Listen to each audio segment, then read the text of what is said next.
Let me welcome you to this fourth Humanities Forum event of the semester.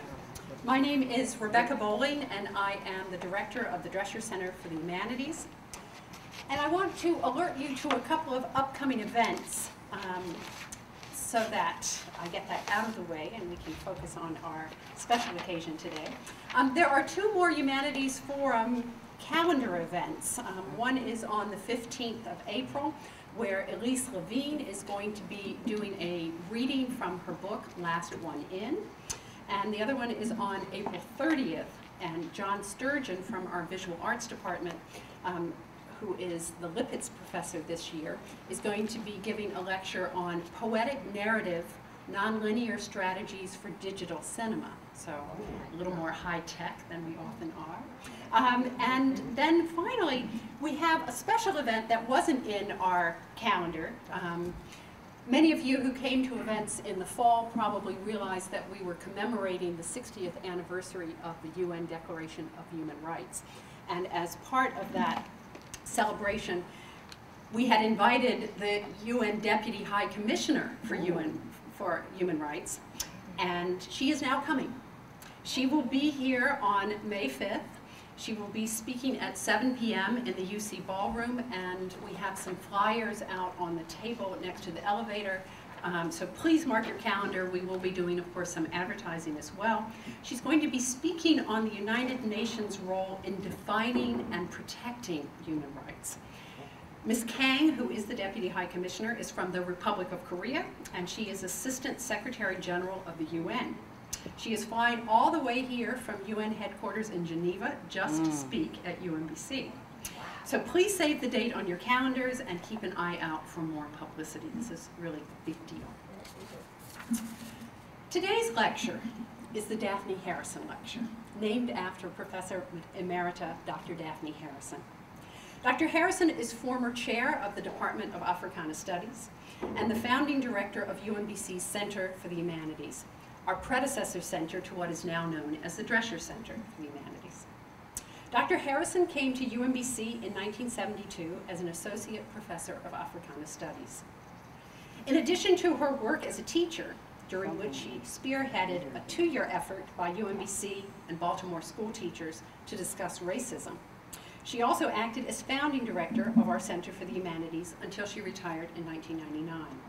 She is a scholar of music. She also has published a number of articles about the blues and has written a book entitled Black Pearls, Blues Queens of the 1920s.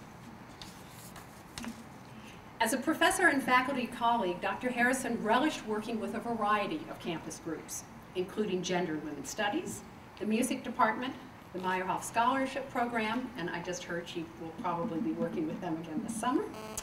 And I'd like to give you a quote from her. "I love teaching and enjoy challenging students to be imaginative, to take risk, to stand up for what is right, regardless of peer pressure." Then she continues, "I fell in love with every new group of students that walked into my classroom," and I can believe they fell in love with her. As the first director of the Center for the Humanities, she worked tirelessly to recruit faculty, including myself, to teach the humanities scholars and to mentor both the scholars and their professors, as well as to bring in challenging speakers as part of the Humanities Forum lecture series, which of course we still have today. Dr. Harrison is with us this afternoon, and I'd like to ask her to stand so we can acknowledge her.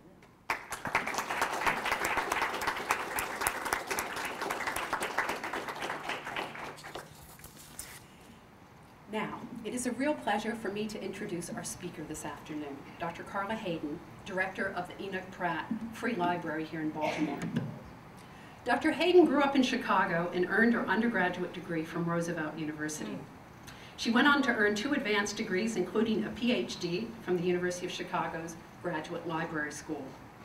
She began a career with the Chicago Public Library in 1973 as a library associate and children's librarian. Between 1982 and 1987, Dr. Hayden served as Library Services Coordinator for Chicago's Museum of Science and Industry. She moved on to the University of Pittsburgh, where she became an associate professor at its School of Library and Information Science.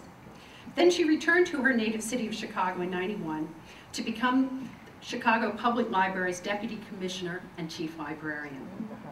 2 years later, she accepted an offer to become Executive Director of the Enoch Pratt Free Library here in Baltimore, Maryland. The Pratt has been a pioneering free library, open to all and serving the city admirably for close to a century. Its charter stipulates that it should be run by a self-perpetuating board of trustees and remain free of the political fray or city budget constraints. Oh, of course, good luck. Yeah. By the time Dr. Hayden arrived, the Pratt had fallen on hard times, beset by budget woes and aging buildings. Dr. Hayden has helped revitalize the system, working with both the board and the city.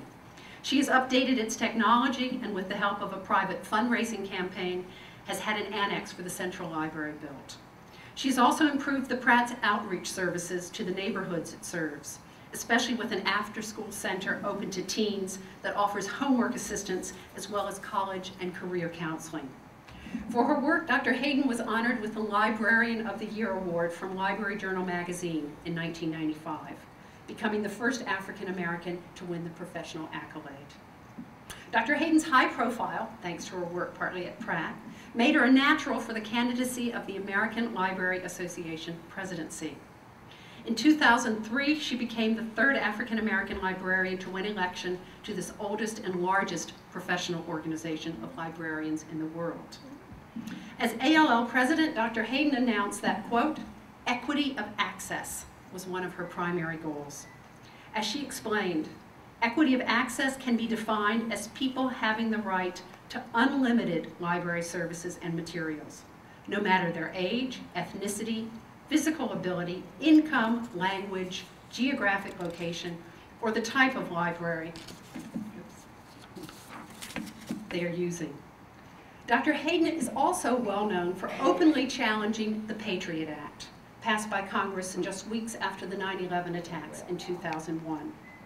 Some of its more controversial measures violated protections guaranteed to U.S. citizens under the Constitution. These dealt with the powers of the FBI and its interest in monitoring citizens without their knowledge. One section of the Patriot Act allowed the FBI to access library records to look for the names of borrowers who checked out books the FBI thought could be linked to terrorism. Another section of that law specified that if a librarian informs a patron about the FBI surveillance, he or she, the librarian, faced punishment that could include jail. As Dr. Hayden argued, quote, with this act, the government doesn't have to show cause that a crime has been committed to spy on people. In fighting the war on terrorism, we must ensure that our civil liberties are not the greatest casualty. Dr. Hayden was so vocal in her fight against this part of the Patriot Act that then U.S. Attorney General John Ashcroft personally telephoned her and promised to declassify reports related to FBI surveillance. Undaunted, Dr. Hayden was instrumental in leading the ALA, the American Library Association, to team with the American Booksellers Association for signature drive and petition to Congress to revise this section of the Patriot Act. For this effort, Ms. Magazine named her one of its 10 Women of the Year for 2003. Dr. Hayden will address this in her talk today, as well as share with us some of her efforts as Executive Director of the Pratt Library to empower and equip citizens with information and educational resources to help citizens shape their future. The title of her talk is Gaining Information, Knowledge, and Power in the 21st Century. Please join me in welcoming her to UMBC. That was really wonderful. Thank you so much. That was a wonderful introduction, and you can see as a librarian, in fact, I was asked if I needed any audio-visual things, and so this screen is just going to be like this, I think, right? Yeah, because I don't. My audio-visual is still, books. So I'm going to put these here, but I just want to start by really saying that this is an honor to be here for a lecture that is named for a woman who has done so much, and I was very pleased to get a chance to talk with Dr. Harrison right before we started, and it makes me want to just say that I'm glad that we are having this lecture while you're here. And that is so important, that you realize what people felt about you and feel about you. So I'd like you to give her another hand. Yes. This is remarkable. And we thank God. I also want to tell you that I'm having, as a lifelong, or at least in my adult years, librarian, I'm having what's called library envy. And director will know what I mean. This is a beautiful building. You have a cafe, you have all of these wonderful things, and it is, I spent a few minutes looking around again, and I have to congratulate you. This is really the heart of the campus, and it is something that makes other librarians kind of go, gee, you know. Because we still view libraries as places, and it's really nice when you give the introduction and you say, she has a PhD in library science. Well, while I was president of the American Library Association, I got an opportunity to participate on a number of national and international panels where I was the only librarian there. And I was at one panel, and it was at the FCC, Federal Communications, over in DC, and they were introducing people, and so they gave my, this nice bio, and she has a PhD from the University of Chicago. And the gentleman that was sitting next to me, who was a very influential business person, kind of winced when she said PhD in library science, and then he whispered to me, oh, you have a PhD in that? Aren't libraries going out of business? Here's my card, because you seem, you have a lot of experience, and just that. And I thought, oh my gosh. But that is the perception. The other thing in terms about being a librarian is that we have one of the best known stereotypes in the world.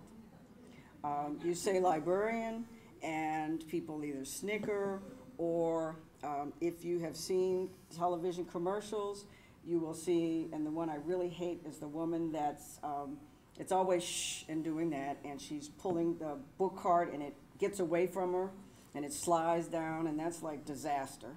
The other thing that happens with librarians is if you want to sell soda or bubble gum or something and show that it's really something, you have a librarian sitting demurely, and then you give her, usually a her, a piece of that gum or a sip of that soda, and she throws off her glasses and she goes wild and all this. And so the message is, if this can make a librarian go wild, you need to get it.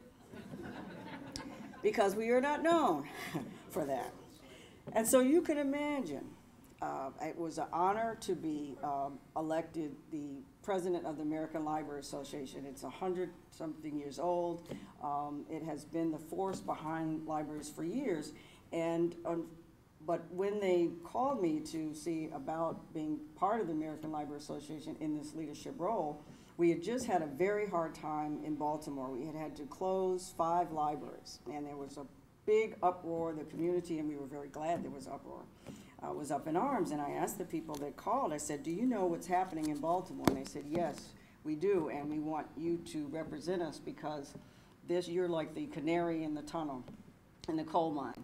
And it's happening here now, and that was about 5 years ago, and now libraries all over the country are facing the same thing. So I get in, and I have a confession. One of the main perks of being the president of the American Library Association is that, and many of you are definitely young enough and seasoned enough to know about the Newbery and the Caldecott Awards for young people's books, and it's like the Oscars, every year you get it. Well, one of the real perks, and I have to confess that my second thought after winning the election was, I get to go on the Today Show, because after they announce it, they fly the librarian, the president of the American Library Association, to the Today Show with the authors who have won and the illustrator of and you get to sit on the couch, and at that time it was with, it was like Al and Matt and all this, and you do this. So I get that call. That was my really thought on that. Well, then the Patriot Act happened, and I did not get to go to the Today Show, but I did get one of the scariest calls in my life. And that was from Attorney General Ashcroft. Now, some of you may remember Mr. Ashcroft. I take a sip of water on that. There was a word that he used that I can't say. I said fast. Okay. Alrighty now.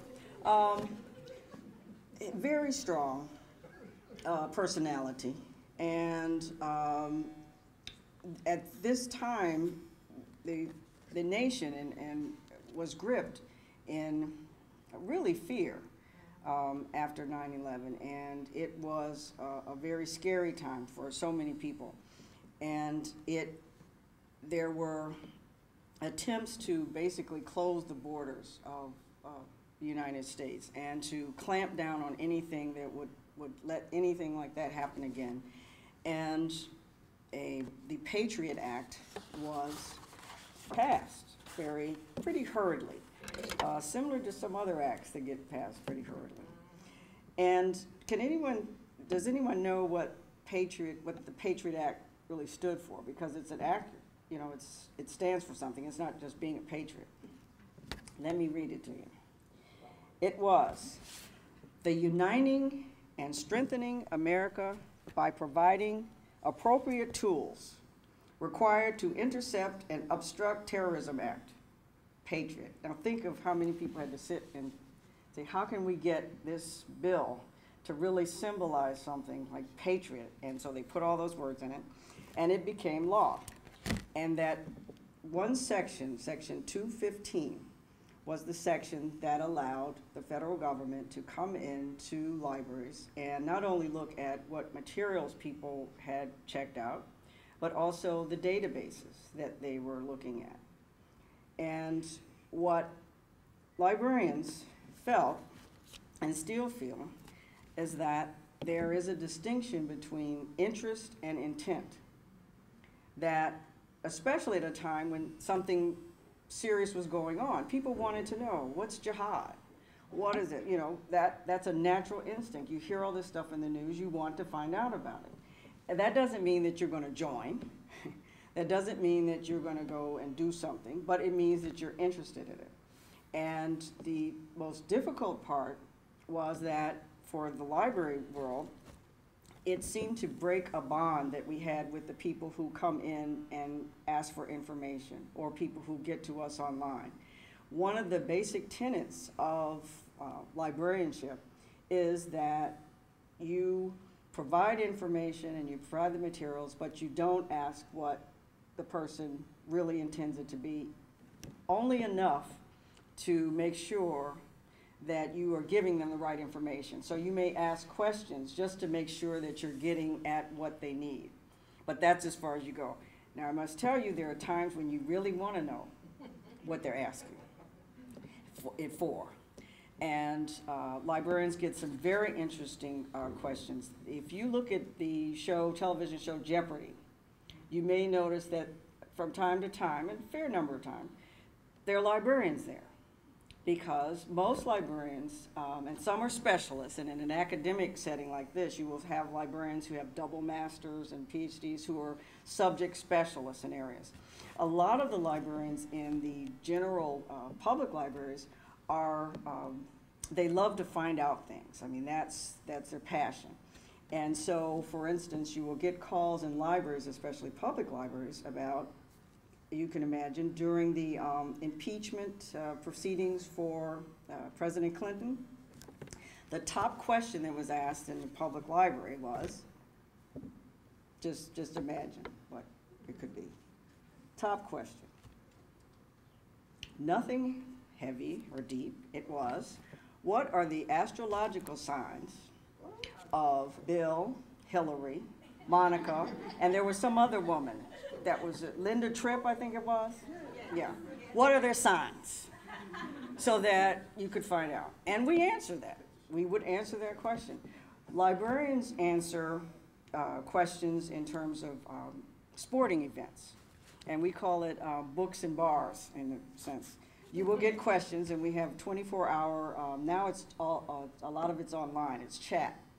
and we call it the fuzzy slipper service. You're in your fuzzy slippers, the librarian could be in his fuzzy slippers. And you get the answers right then. But there are also the telephone reference where you call up and there's a librarian there. Most of the questions are to answer bets. People are in bars. The World Series is on. Who was the pitcher from the Dodgers in 1952? Librarians get it, and they have a time limit, that when they can answer it and how they can do it. We have a whole file, and we're digitizing it now, of basically stumpers, obscure questions that people ask that took more than 5 minutes for a librarian to answer. The Lithuanian lizard that only comes out at night in 2 months of the year, and it's a leap year, okay? And someone will ask that. We will find the answer, and because we know that, we'll then file a card, and now it's all online, that will first say lizards, or you might do it by country, and then so that another librarian would not have to spend 2 hours getting that answer. Now you can also imagine how, and so this bond with the public, we answer the questions, we provide information for life, not just for frivolous things or bets, but also information that people need to live and to thrive. One of the main areas is helping young people with questions and concerns they might have about health issues and sexual relations. I mean, we are the place that many young people can go to find out things that they might not be able to talk to with their parents or peers or get the information. So we are that trusted. So there's this trust level that's there. And when the Patriot Act came, the idea, is bad enough that they could ask for records and subpoena actually the hard drives to see what was going on. They also could do fishing expeditions. So they could look for a particular person's records. They could come in and say, I want so-and-so's records.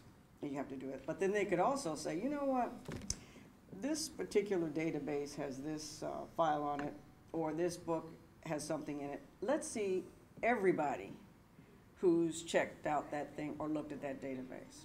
So that's like a fishing expedition there. Now that's really casting the net pretty wide. You don't have any reason to believe that any of the people that are using this material are doing anything, but you just want to see and then maybe match it up with other records and do things like that.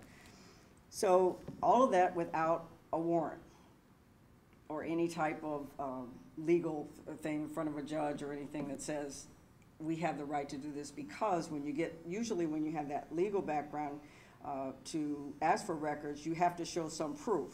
You have to show some reason why you might think that this person is a suspect in this endeavor or something to this. But this Patriot Act gave them, they didn't have to show anything. They could just look at you and say, or look at you and sorry, or just think about it, or they can just say, let's look at everybody. So the librarians got very upset because of just that nature, but also that we couldn't tell the people that their records were being looked at. You could not even tell your, for instance, your board of directors or any other staff members that these records were being asked for. You could only tell the person, for instance, if it's a computer file, that operated the computer system, and only enough to get them to give you the information. So you would really, by pain of law, you would be incarcerated if they found out that you had done that. So librarians, with their image of being meek and mild and all that, said, you know what, we can't have this. This is just too much, and we're going to speak up. So here I am thinking about going to the Today Show. Oh, I'm going to do all this, American dream come true, and then this happens. I said, okay. But it became something I knew that we had to do it, and it took a measure of unity that the profession needed to have too, that was essential, because we have public libraries, academic libraries, special, different types. We all came together and we all thought about what are our basic principles, and so this was that. And we issued statements, and we said, this cannot be tolerated, this has to change, and we went to Washington and all that, and then I get the call that Mr. Ashcroft, after saying that librarians were just being hysterical. Now, librarianship is one of the 4 feminized professions: social work, education, nursing, and librarianship. So that basically means that 85% of the people in the profession are female. And saying that we were hysterical and, you know, that didn't quite go over well in that. And that and then our other favorite was that we were dupes of the ACLU. So not only were we hysterical women, you know, doing this, but we were stupid, you know, that we could be led by the ACLU. So we put out a statement about that, and we heard that through different circles that Mr. Ashcroft was finding that people in the country were standing behind the librarians. And they were saying, look, we know that librarians basically aren't in it for money. It's like a missionary. Oh, these are the librarians over here. I want you to know. Your librarians, they're like, yeah, not in it for money. Really believe in the power not only of books, but it's not, because it's not about books, it's about, and that's when the electronic age, and I mentioned that, came into being, we had to separate what business were we in. Were we in the book business? Or were we in the information business and knowledge business? And so we had that. So this is just the vehicle to get the information. It wasn't what we were in, though we liked them, but it was what was contained in them. And so the public rallied behind the library community and started to put pressure. And that's where the real impetus came to protest and things, because they were saying things like, if the librarians are upset, and you know that's with our, that stereotype works for you in many ways. They're trusted, you know, they know that. If librarians get upset, it must be something. Think about, and every year it comes on, It's a Wonderful Life. What is the fate worse than death when he comes back and his poor wife, she's a librarian, okay? Remember that image, okay? That is like, okay, so there you have it. People trusted the librarians, and so they started calling the legislators and that. And so there was this groundswell. And so it became so, such a disturbance, I think, with the plans of the administration, that they said that they would have Mr. Ashcroft contact these librarians that are making all this ruckus. And so I'm sitting in my office, and you can imagine when you're in one position and then you get like a national position, you get a lot of ribbing from your colleagues and other staff members. Oh, you're president now. Oh, you know, this kind of thing. So what's it going to be next? You know, the Queen of England coming over or something like that. So I'm always getting, so when we get this call into my office saying that Attorney General Ashcroft is calling, oh yeah, who's next? This is my secretary, the lady works for me, yeah. Mm-hmm. But then they called back and said he wants to speak to her at 2:52, and that's when we said, oh, this is real. These people, that's what they do. And so, you know, here we're sitting here at 2:51, we're waiting, and a call comes in, and there's all this stuff, you know, and he gets on and he just says, hello. He said, I just want to tell you people. And I'm like, whoa, okay. Now, not only, you know, and I'm black, too, and it just did not, that I have always been for civil rights and the people's rights in my life. And he listed a couple of instances where he had, you know, stood up, and that he knew we were upset, but that he was going to do something that would make us happy. And I felt like the little women, you know, the little happy. He was going to declassify some things or do something, I think. So I did get a chance to tell him that, you know, one, we were not happy really with how he has characterized us and trivialized our concerns, and that we did have the support of the people.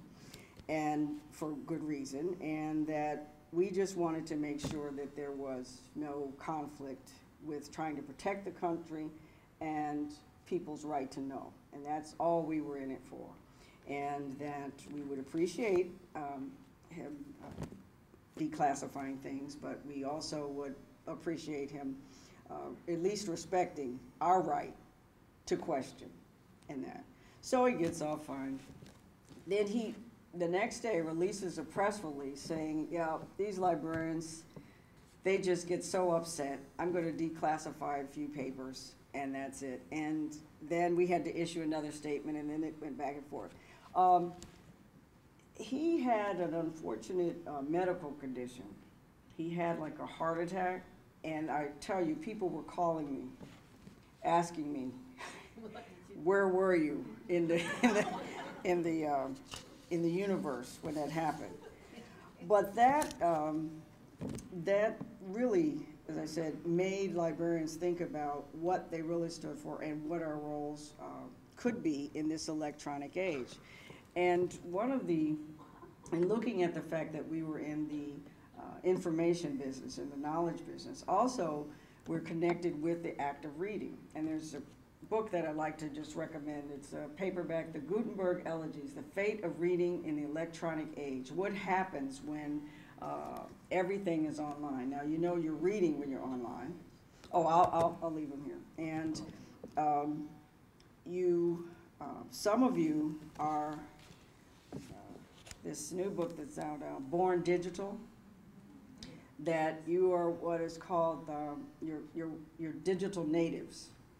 You were born in an age and you grew up where you always had remote controls. I remember my younger brother visited my mom, and she got up to turn, well, she had a television with knobs, and he couldn't imagine, you know, a television with knobs. What are the knobs for?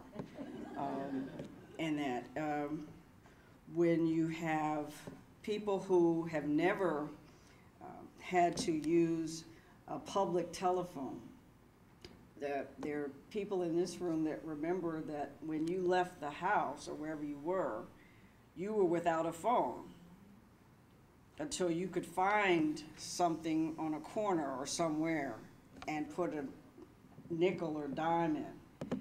And that's, you can't even imagine now not having a phone with you anytime or that.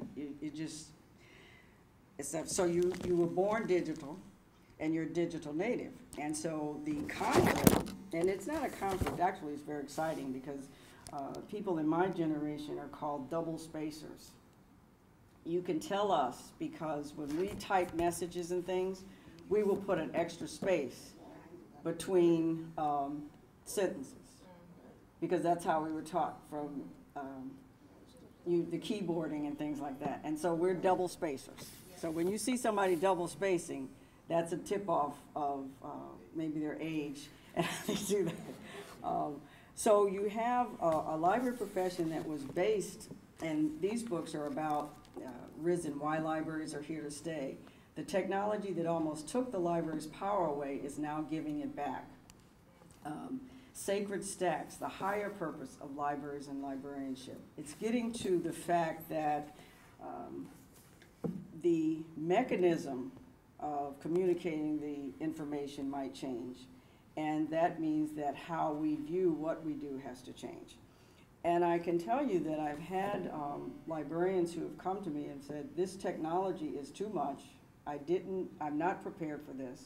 I got into librarianship because I liked and loved books and reading and the power of books, and not for all of this technology and to have people just Google and do that. And they've gotten out of the profession. But we've had others who have embraced it and have seen that the power that you have with that. And when I mention power, when we had the snickering about the salaries for librarians, that reflected the fact that even though you have usually an advanced degree, a master's in library science, sometimes the compensation that you receive is not commensurate with the degree. And with libraries, we are hiring more engineers, people who can fix servers. I mean, we didn't have to have those types of things. We have to, the person who now comes in and gets the biggest salary is the person who's our web manager. And they can do that. And so you have the librarians over here that are looking at that tension.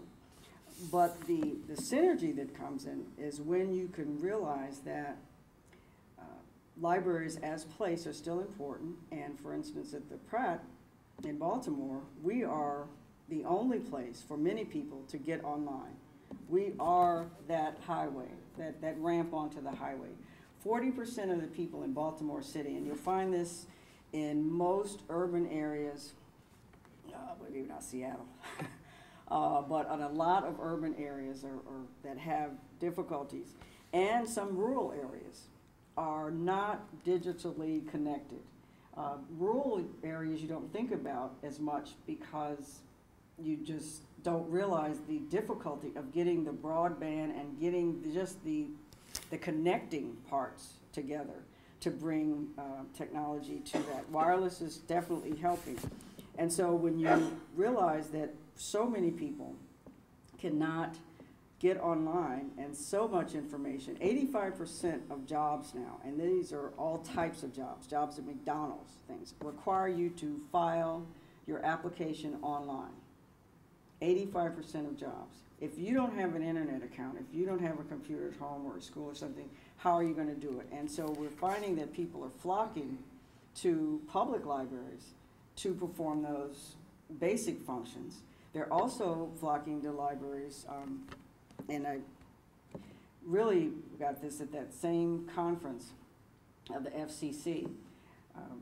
It had different people giving presentations on the use of technology, particularly in schools, and how businesses were helping to equip schools and things like that. And every person, after they talked about what the wonderful things that were happening in these schools, would say, and when the children get home, they can then get on the computer and do this and this and this. And so by the time they got to me with the public libraries, like for the children who can't go home and get on a computer, whose parents have not had any experience with a computer, we are the place that they go. And it's not just about homework help. It was really brought home to me in terms of what a leveler now the digital age presents in terms of how you get technology. I was in one branch in the inner city, heart of the city, and we had just put in these wonderful computers, high speed, net, all of this stuff. And we put them also, we have over 600 computers in our branches for public use that are all networked and everything. And so we just put some in this very depressed community. And we put them in the children's rooms as well. With teenagers, children's, everybody has them. And I saw two little girls, they're about 8 or 9, and they were sitting there looking at this computer, and they were giggling and carrying on. So I said, okay, I'm gonna go over and see. And I looked to see what's on the screen, and there is Barbie, some of you know Barbie, in black leather on a motorcycle. And that Barbie had changed since I came out. And I said, oh my, this is interesting. Where'd you, she said, oh, the librarian, we forget, because the librarian doesn't like us to look at this. So of course they were looking at it. But I said, well, what is this? He said, oh, this is the Barbie site. So Barbie has a site. Yes, they were telling me about that. I said, well, how did you find out about the Barbie site? Since the librarian didn't want you to know. But how did you find out about it? Do you have a computer at home? No. And I asked the other girl, I said, what about a school? And she said, oh, we have Apple IIe's. Now, I see blank looks on most of you guys, because you can't, let's just say that's ancient technology, an Apple IIe. That's before the Mac, that's really old. And we don't get to use them that much. I said, well, how did you find out about, and one little girl said, well, I got to go to a summer camp with the Bryn Mawr School, and that's a private school in Baltimore. And I got to go there, and I found out about the Barbie site. And I thought, at that moment, I said, now see, the next summer she goes, or some other experience, she can talk about the Barbie site with the best of them, and whatever else they're looking at. And that's the leveling part that you have to look at. That's what it is. It's presenting that opportunity. And you have testimonials from people like August Wilson, the playwright, who talks about the fact that the library was his university.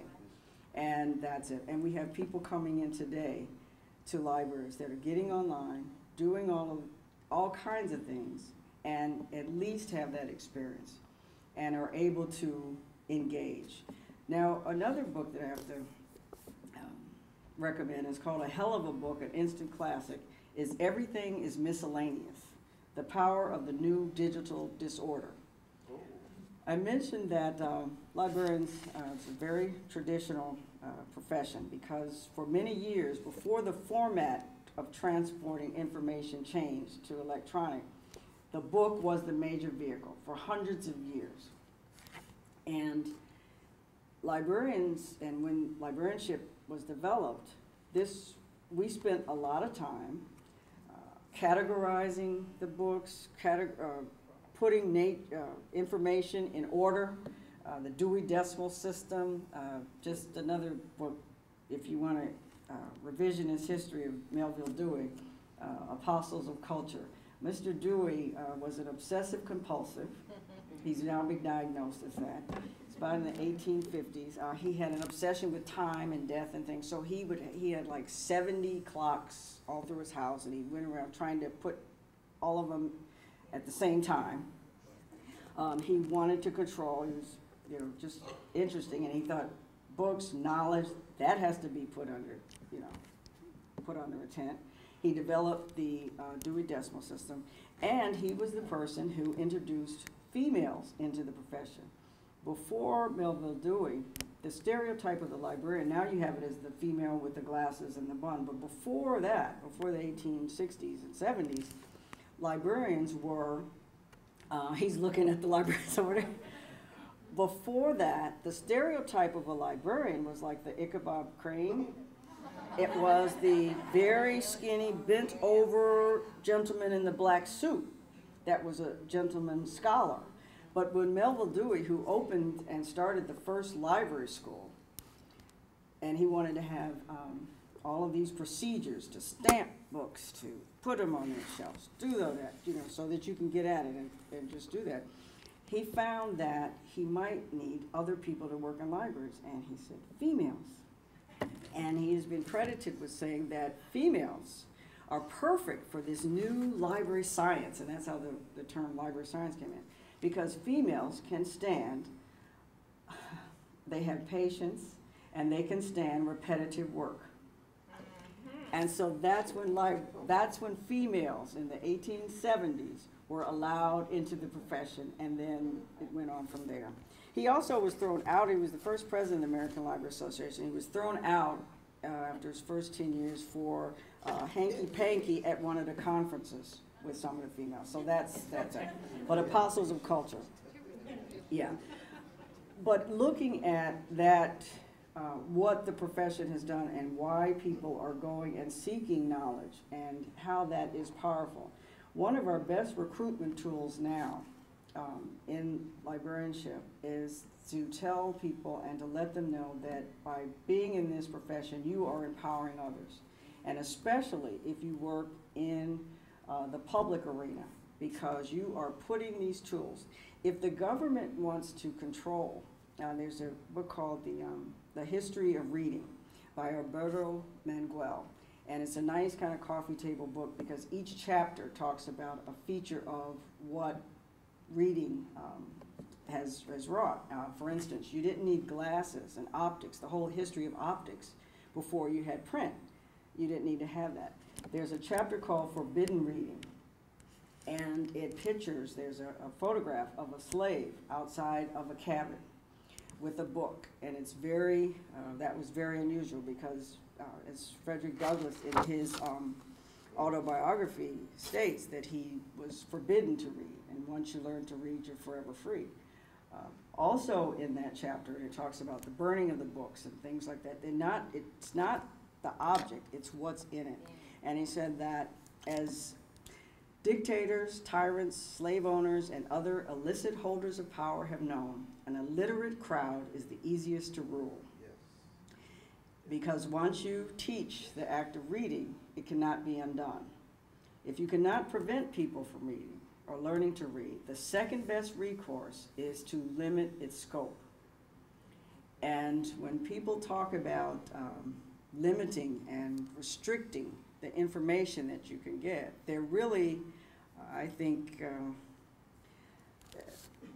and this might be heresy or whatever, but I think they are taking away something that, and actually trying to control you.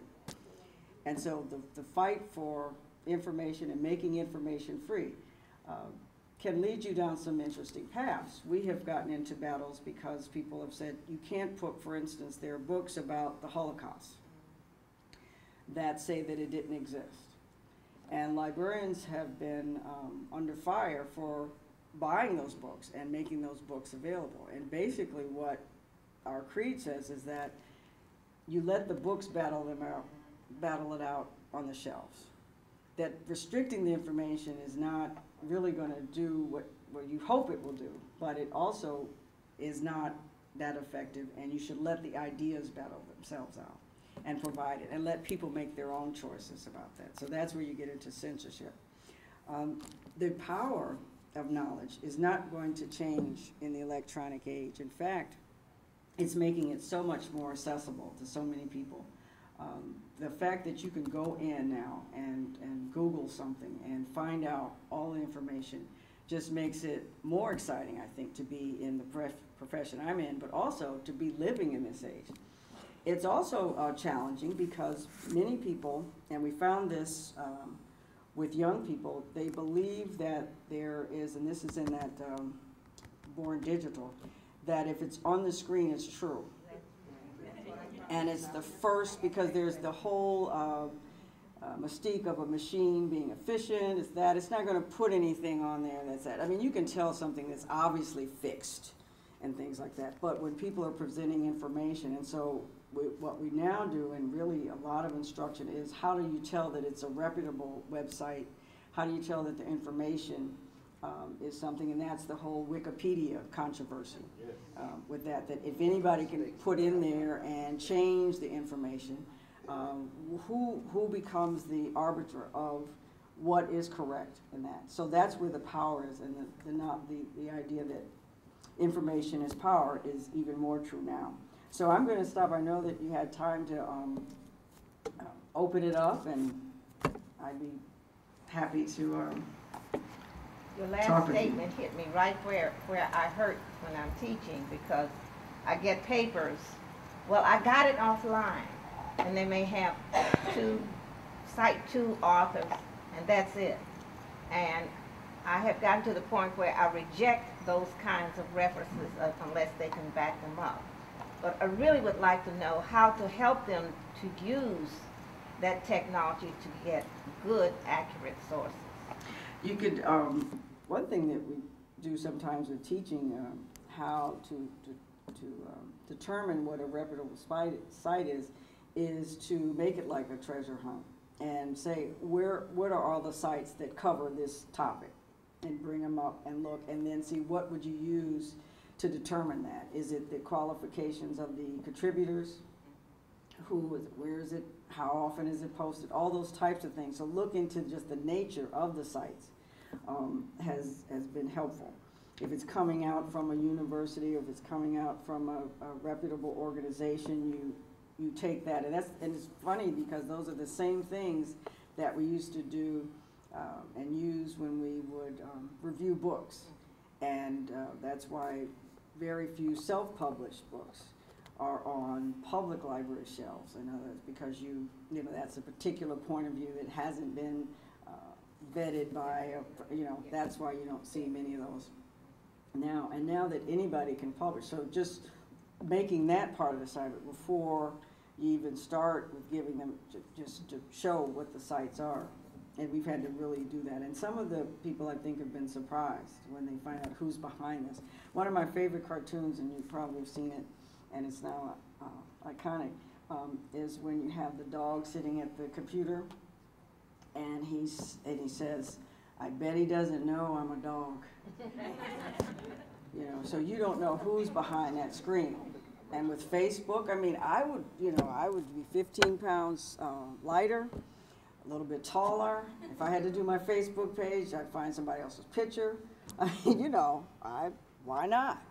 But I did hear someone say that one of the benefits is, and this is a lady that's in Springfield, Illinois, because there are a lot of Illinois connections, and she said with her now, Facebook she's isolated in a small town. And so that's a way to connect with people. And so the whole idea of social networking and people connecting and doing that is really, but really having them look at those sites might help. But the third graders, if they have a thing on frogs, first thing that's up on frogs, they're done. Dr. Hayden, before I ask my question, I just want to thank you for your leadership in defending the Bill of Rights and the values in the Bill of Rights. Oh, I appreciate it. I really appreciate that, and I know a lot of other librarians do, if not others. But my question is, do you see further threats coming up? What are the issues and threats to human rights that we should look out for next, if any? Or do you think the climate has been turning and we can relax? Or oh, you can't relax. You can't relax because, for instance, with all of this stimulus and things like that, it was interesting to hear the numbers, the 700 billion and this and that. The total federal funding for libraries in this country, and we really should be ashamed that we were happy that when it passed, was 171 million. The Institute of Museum and Library Services gets 171 million for all libraries and the projects.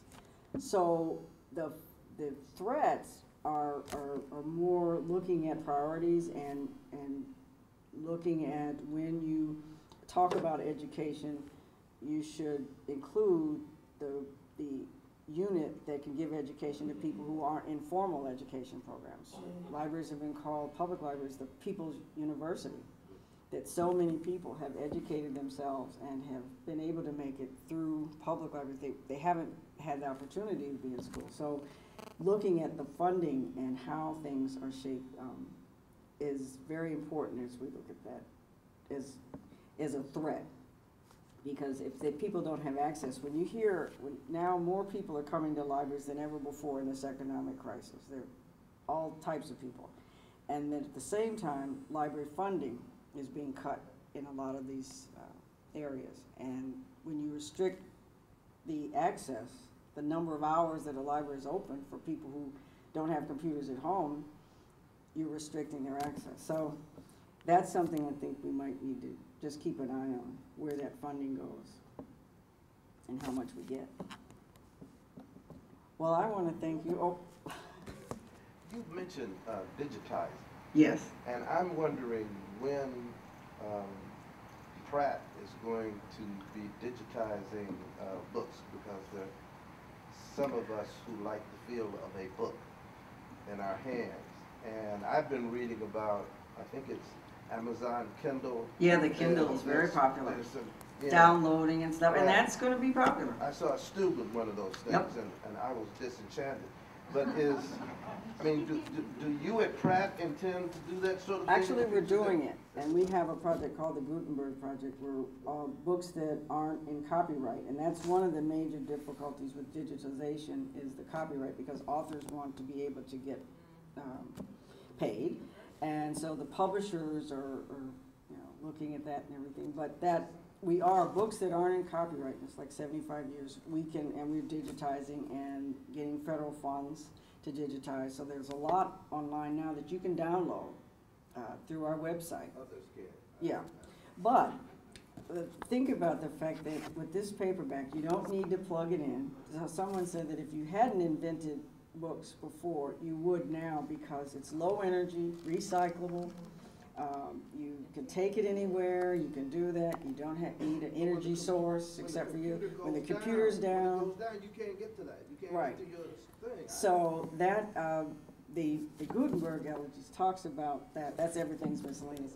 talks about the fate of reading in the electronic age, that for some things, people will still, it's going to have to be bred out of human beings, this connection with text. I mean, it's been hundreds of years, I mean, it's coming, but to actually hold something, look at it, do that.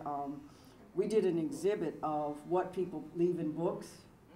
You'd be surprised. My favorite was a piece of bacon for bookmarks. There are all kinds of things that people leave. Pictures, birth certificates, all that kind of stuff. Yep, money, unmentionables, all of that. But so that it's going to take a while for humans. And you see it with young kids now, with picture books and how those have been loved. And part of it is the connection between the person that's reading and the person that's being read to. And that's how you grow a reader. And that's why we spend a lot of time with the very young, because most of you who've had pleasant experiences with reading, you got those experiences before you learned the act of reading. Learning to read is not fun. It's just text. It's not, there's no, what's the reward? And you have to have some experiences that show you that out of this is going to come all kinds of wonderful things. And part of it with young children is that putting them on the lap, having them there, showing them that they associate that act of reading with something enjoyable. Also having adults in the home who are reading for pleasure. And they're saying, oh, that's something I want to do, you know, because kids want to emulate their parents. So it's gonna be a while before we totally get that. But I think books can survive with the Kindles and everything else. We just keep adding on. Yeah, I kind of wanted to ask your opinion on that as like a librarian, because librarians kind of have their pull towards the knowledge, they want to empower people with knowledge, but at the same time, all of us have this really big drive to like holding the book and the thing. But if you digitize books, they can't be burned, they can't be gotten rid of. They're there and they're on the internet for people to come and see with easy access. So the knowledge is out there a little bit easier. Right. But at the same time, it's kind of like the book is something almost like, most people who love books see it as almost like a sacred. Right. It's personal. Yeah. And they associate the smell and that. And it's what they're associating with is, it's the object, but it's really what's in it. And this one, the Gutenberg Elegies, I keep putting this because they're the same cover, talks about the act of reading, that a reader, like say, I love mysteries, and I can read them like just novels and things like that and just junk. And sometimes it's not so much what I'm reading, is that I'm reading. Usually I can tell if I'm really tired at night is when I can't read, when I'm, there, because it's like going to the movies or something. Sometimes you could stay up all night with a good book. It's like you've been to the movies and you want another one, and so that's the personal part. And having the electronic, so you'll have that for your personal part, and then you need the electronic so information can be universal. You don't have to, the storage issues are still there though, because what happens when technology is upgrading, so you have to always make sure that you can transfer the things. Think about the videotapes and the things that are now going to DVD. So there's always going to be that keeping up and how you make sure that you do that. So I think that they can coexist. I really do. And that we're living in an age where we have just more of things. Remember they said the paperless society? They also said that movies, big screen movies were going to go out when the VCR came in. Radio was going to disappear when television, so we just have more. So it's still really cool. Yeah, just an observation as a librarian, guy, and a historian. We've got about, 3,000 years of text out there in a couple hundred languages, and as wonderful as the web is, it's still really shallow. Yeah. And it's going to take a long time to get stuff that's in books, or just the books that are out there now, anywhere we're supposed to be in the book. Right, and millions. And even right now, digitizing is almost like photocopying. You still, for some books, you have to put them on the machine, and then some human has to turn the page and put the other one down. It's like photocopying, and you're digitizing. Now they're working on machines, and I know they have some that you can put the whole book on, and then it will then get all of the stuff on, but that's like the MIT lab, that media lab. They've got all kinds of cool stuff. They have a Kindle type machine that's going to have a screen that's like this, so that you can still get the experience of turning the page. And the screen, yeah, oh yeah, you'll be able to stylus and everything. Oh yeah, they're Media Lab, that's the place. They're doing all kinds of stuff like that, where you'll be able to talk. And think about it, if we go right now with text, with the computer stuff and Kindles, you're still reading. You're still reading text. So we haven't gotten to the point now where it's all voice recognition or oral, which would be very ironic because we started out as oral and around the front, and then to get to that point where everything is just oral and you just do that would, you know, it's interesting that that's where are we going to be. So that's why I say it's such an exciting time. It's scary for some people because they don't, you know, you can't handle it all, but it's just really a good time, and you can be part of it. Mm-hmm. I have a question on the theme of other digital formats. I know lots of libraries are starting to get video games. Oh yeah, we love it, but no pun intended. We're going to have We Wednesdays. We just had it. The Library Association, National Library, American Library Association just established Gaming Day and you will see, and because what we're finding is that's a lot of that, the gaming takes thought and all types of things and figuring out things, and the young people love it, the gaming, and so we're having that. We used to have Scrabble and chess and things like that in libraries, and let people do that. So yeah, there are a lot of libraries. So look up the ala.org is the website, and you'll see a lot of things about gaming in libraries. And we just got a big screen like this, and the Wii machines, and they're going to be Wii Wednesdays in there. And so, but we also got the large chess sets too, with they're about like this, so that we'll have the board games, we'll have the other, so it's just gaming in general. So you'll have all of that, and that'll be fun. But yeah, libraries are, like I said, you can download, you can do all types of things. We're establishing at the Pratt Central Library what we're calling the Computer Commons, and it's going to be an area where people can do their Facebook and do all those types of things out with other people. The Seattle Public Library, if you want to see a kind of cutting edge public technology library, look at Seattle Public. It's really something. Yeah. Mm-hmm. In conjunction with that, recently, I'm a librarian, I feel like I'm an AA, but there was an article not too long ago in the electronic version of the ALA journal about some public libraries running into problems with justifying the funding for gaming. And how do you feel about that? Because I believe, I want to say it's Nebraska, I'm not 100% sure, but they were concerned that that was using public funds for money. Right. And that has been a theme in the history of librarianship, really from the beginning. When you look at library history for a number of years, libraries didn't get fiction or novels and things like that. Those were frivolous. That libraries were only supposed to have enlightening things, the classics and that. And even librarians felt like that for a long time.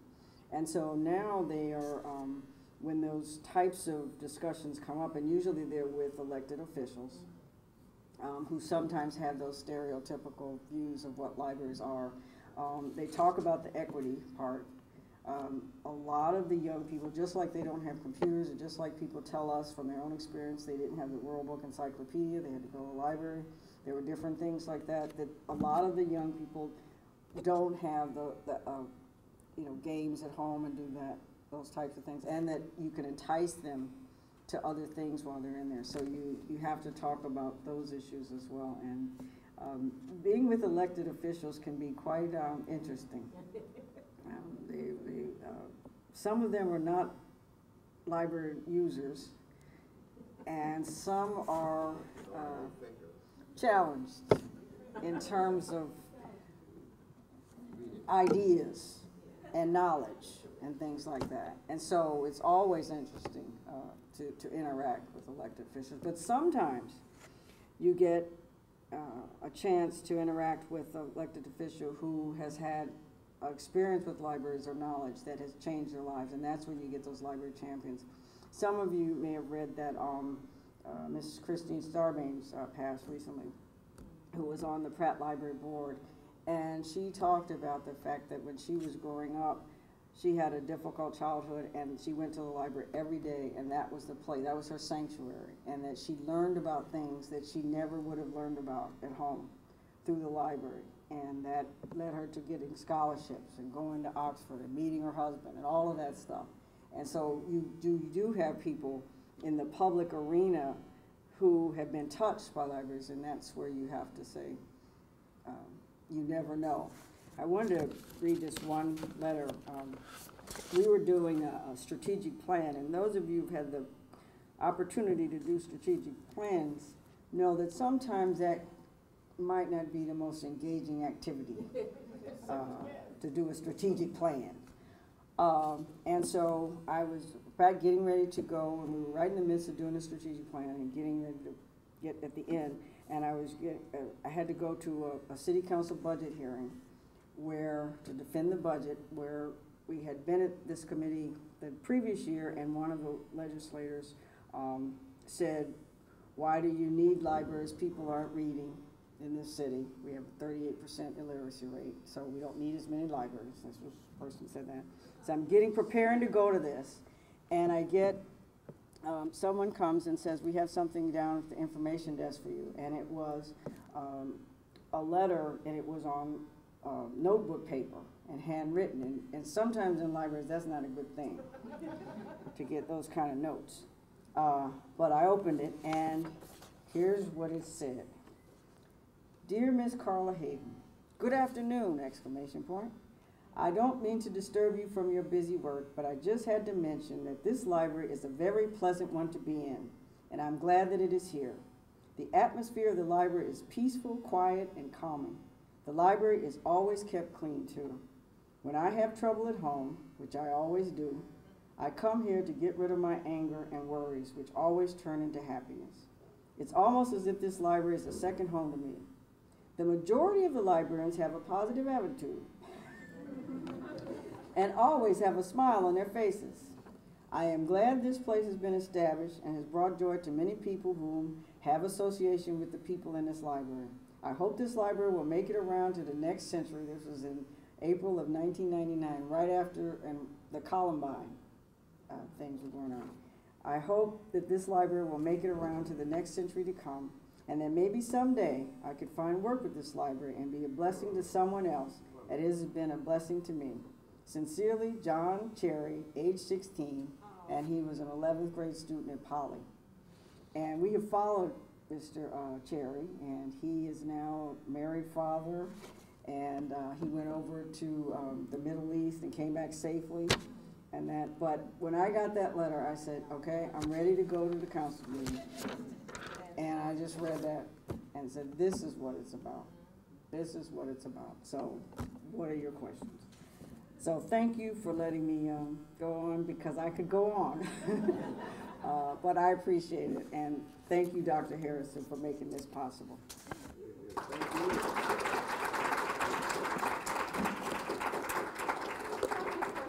In the bathroom room. Lots of books here.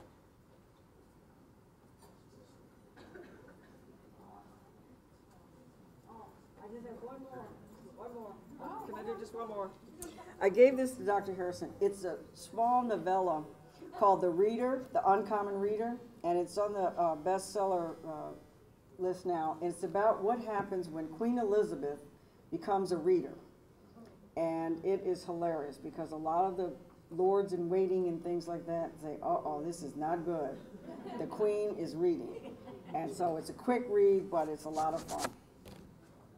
So I'm going to give you